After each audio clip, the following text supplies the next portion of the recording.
Assalamualaikum warahmatullahi wabarakatuh. Sepertinya kedengarannya nih kurang semangat nih ya. Aku ulangi lagi ya. Assalamualaikum warahmatullahi wabarakatuh. Oke, baik ya, sangat banyak sekali ya jawaban dari salam yang saya ucapkan. Nah, tadi sesudah salam saya mau menyapa nih teman-teman yang ada di sini. Halo semuanya. Masih kurang ini ya, masih kurang. Oke, lagi. Halo semuanya. Oke, mantap banget ya. Ini ada 10.000 orang yang ada di sini ya. Gimana nih? Apa kabar kalian semua yang ada di sini? Alhamdulillah baik ya. Semoga kalian tetap semangat dan tentunya tidak terjebak dengan doom scrolling dari tadi pagi ya, karena ini udah siang ya. Oke, karena hari ini kita bakal bahas sesuatu yang mungkin sangat dekat ya dengan kita. Jadi sebelum sesi isi materinya dimulai, aku mau nge-spill nih tentang tema yang bakal aku bahas di siang hari ini, yakni fenomena konten viral dan dampaknya terhadap pola komunikasi generasi Z. Nah ini teman-teman, sebelum kita masuk ke materi yang bakal dibahas pada siang hari ini, aku mau ngajakin teman-teman dulu nih buat olahraga tangan kecil ya, biar ketika nanti mendengarkan penjelasan yang akan saya jelasin ke teman-teman, itu nanti teman-temannya enggak ngeblank gitu ya, termasuk juga saya yang menyampaikan. Nah, di sini aku mau tanya nih satu hal, tapi jawabnya harus cepet ya. Jawabnya harus cepet. Kenapa harus jawab cepet? Ya biar cepet gitu. Oke. Pertanyaannya itu adalah, siapa di sini yang sebelum mandi itu cek HP-nya terlebih dahulu? Banyak sekali yang mengacungkan tangan. Nah, oke. Itu udah cukup banget ya membuktikan bahwa hidup kita tuh memang sudah ditarik oleh media sosial, dan disitulah konten viral mengambil peran besar dalam cara kita berkomunikasi. Nah baik teman-teman ya, karena kita udah selesai nih olahraga tangan kecil tadi ya, karena ini kebanyakan sepertinya seumuran juga ya sama saya, jadi saya harap teman-teman yang ada di sini jangan canggung buat tanya-tanya nanti ketika udah masuk ke sesi Q&A. Nah di sini aku mau menjelaskan nih, apa sih sebenarnya konten viral itu. Mungkin teman-teman pernah dengar ya, tapi belum secara jelas dan detail buat mengerti apa itu sih konten viral. Nah, jadi baik teman-teman ya, konten viral itu adalah konten yang cepat sekali menyebarnya melalui internet, terutama di media sosial. Karena menarik perhatian banyak orang nih. Konten ini juga biasanya berupa video, meme, opini, atau bahkan juga tren yang di-share secara masif. Nah, tadi udah ngomongin tentang definisi konten viral. Sekarang aku mau menjelaskan tentang siapa sih yang paling terpengaruh dari adanya konten viral ini. Nah, data ini menunjukkan, aku pernah searching ya di data reportal, itu menyatakan bahwa dari 143 juta pengguna media sosial di Indonesia, sekitar 50,2%-nya itu adalah generasi Z. Nah, data ini tuh memperkuat bahwa ruang digital atau media sosial ini itu adalah arena besar dan relevan untuk generasi muda, termasuk mahasiswa ilmu komunikasi, termasuk juga teman-teman yang ada di sini ya. Nah, terus ada juga nih data yang memastikan bahwasanya generasi Z Indonesia ini banyak menggunakan media sosial untuk mempergunakan waktu luangnya dan memperoleh informasi juga. Nah, di antara generasi Z ini sekitar 63% yang menurut data yang aku baca ya di sumber Campaign Indonesia, itu sekitar 63%-nya menghabiskan waktu luang mereka itu untuk scrolling media sosial, dan 68%-nya itu untuk mendapatkan informasi melalui media sosial. Dan ini menunjukkan bahwasanya keterlibatan tinggi antara generasi Z dan ekosistem konten viral, konten online ini, serta relevansinya dengan tema pembicaraan yang bakal aku bahas di sini itu sangat terkait banget ya, sangat terikat banget, karena yang seperti yang udah aku jelasin terkait dengan data yang udah aku sampaikan, yakni dari data reportal dan juga dari sumber Campaign Indonesia, itu menunjukkan bahwasannya Indonesia itu penduduknya, terutama generasi Z itu banyak sekali menggunakan waktu luangnya untuk mendapatkan informasi, baik itu mencari pengetahuan yang belum diketahui mungkin ya, dan juga mempergunakannya untuk menonton konten viral salah satunya. Nah, dan juga ada satu data lagi yang menunjukkan bahwa generasi Z itu melakukan pola flexing atau personal branding di media sosial. Yakni menampilkan kekayaan, terus juga pencapaian, penampilan, hubungan yang membentuk realitas sosial. Kali ini datanya itu dari sumber Fahmi A.N, konten analisis sosial media generasi Z, jurnal analisa sosiologi Universitas Pendidikan Indonesia. Ini berarti Gen Z itu bukan hanya pengguna ya, tetapi juga pembentuk budaya viral itu tersebut. Nah, terjadinya itu di platform mana aja sih?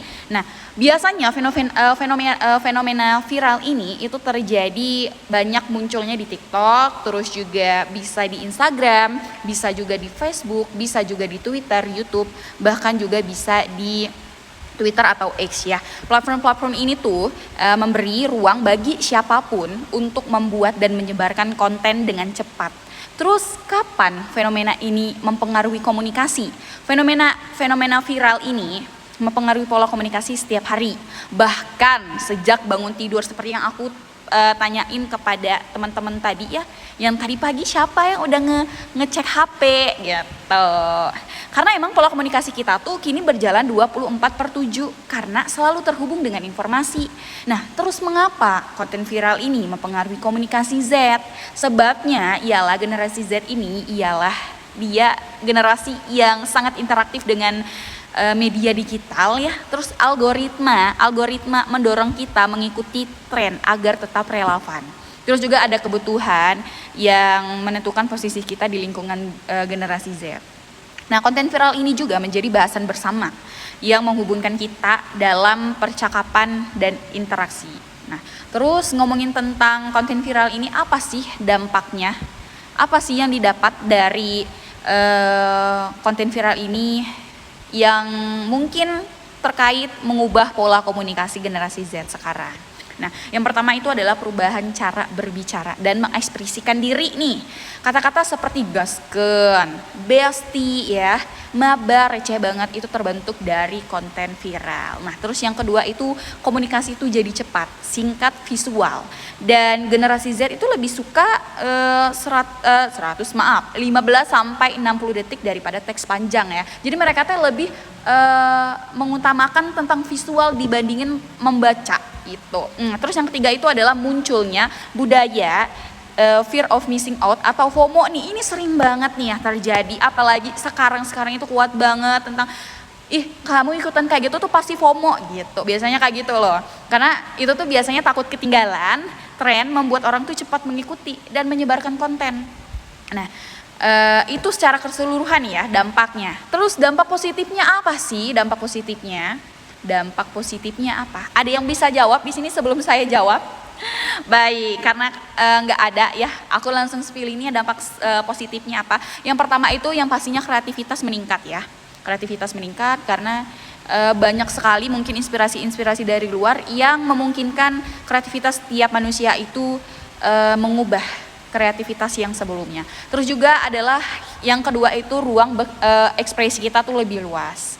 Karena dari segi jangkauannya juga udah beda ya. Jadi makanya kenapa ruang berekspresi ini lebih luas. Terus juga itu adalah peluang personal branding terbuka besar. Karena seperti balik lagi yang ke dampak positif kedua itu adalah jangkauannya luas, makanya peluang personal branding itu lebih luas. Terus juga informasi itu cepat tersampaikan. Kenapa bisa cepat tersampaikan? Karena pengguna media sosial yang ada di seluruh dunia ini itu banyak banget, banyak sekali. Nah, itu beberapa tadi dampak positifnya. Terus juga yang sebelumnya udah aku jelasin ya, udah aku highlight juga sebelumnya itu dampak dari keseluruhan. Dan ini aku perdetail lagi menurut dampak positifnya apa, dampak negatifnya apa. Nah, sekarang aku beralih ke dampak negatifnya. Apa sih dampak negatif dari konten viral yang sekarang terjadi di dekat kita? Nah, yang pertama itu adalah mudah terpengaruh dengan hoax. Ini sering banget ya kita dengar kayak ada seorang bapak yang lagi nunggu, padahal sebenarnya itu adalah beritanya hoax. Jadi makanya buat teman-teman jangan mudah terpengaruh oleh berita hoax. Terus juga yang kedua itu adalah perbandingan sosial itu meningkat. Kenapa di sini aku bisa bilang perbandingan sosial itu meningkat? Karena seperti kita bilang, kembali lagi ke dampak positifnya itu adalah personal branding, yang dimana personal branding itu adalah orang menunjukkan keberhasilan mereka, penampilan mereka. Jadi makanya di sini dampak positifnya itu adalah perbandingan sosial meningkat. Terus juga yang ketiga adalah tekanan untuk ikut tren. Mungkin tekanan ini bisa meliputi dari segi ekonomi ya, karena adanya FOMO tadi, jadi tekanan untuk ikut tren itu kuat sekali. Itu dampak negatifnya. Terus juga yang selanjutnya itu adalah gangguan fokus karena overload konten. Karena seiring berjalannya waktu, konten itu setiap harinya pasti banyak sekali macamnya ya. Nah, terus juga yang terakhir itu adalah identitas diri menjadi dikendalikan oleh algoritma. Kenapa di sini aku bisa bilang dikendalikan oleh algoritma? Karena sekarang orang teh udah bergantung gitu sama algoritma, yang dimana setiap media sosial, setiap konten digital itu punya algoritmanya masing-masing, seperti itu. Nah, semua ini juga sesuai dengan gambaran yang ada di sekeliling kita, yang ada di sekitaran kita ya. Jadi makanya konten viral ini adalah fenomena digital yang menyebar cepat dan sangat mempengaruhi cara generasi Z dalam berkomunikasi, tentunya dalam pola komunikasi. Nah, media sosial juga menjadi ruang dominan bagi generasi Z untuk membentuk opini, terus juga identitas, bahkan hubungan sosial. Nah, teman-teman yang ada di sini juga dapat disimpulkan bahwasannya konten viral itu ibarat arus besar nih. Kita bisa ikut terbawa. Kita bisa menggunakannya untuk bergerak lebih jauh. Generasi Z itu harus menjadi pengguna digital yang kreatif, yang kritis dan sadar dampak, bukan hanya menjadi konsumen tren. Karena di sini kita kalau ngomongin tentang tren ini, emang kita harus benar-benar pilah dan pilih banget apa dampak yang didapatkan setelah melihat konten viral tersebut, seperti itu. Jadi mari teman-teman yang ada di sini ya, kita menjadi generasi yang bukan hanya scrolling tapi juga thinking ini perlu banget ya.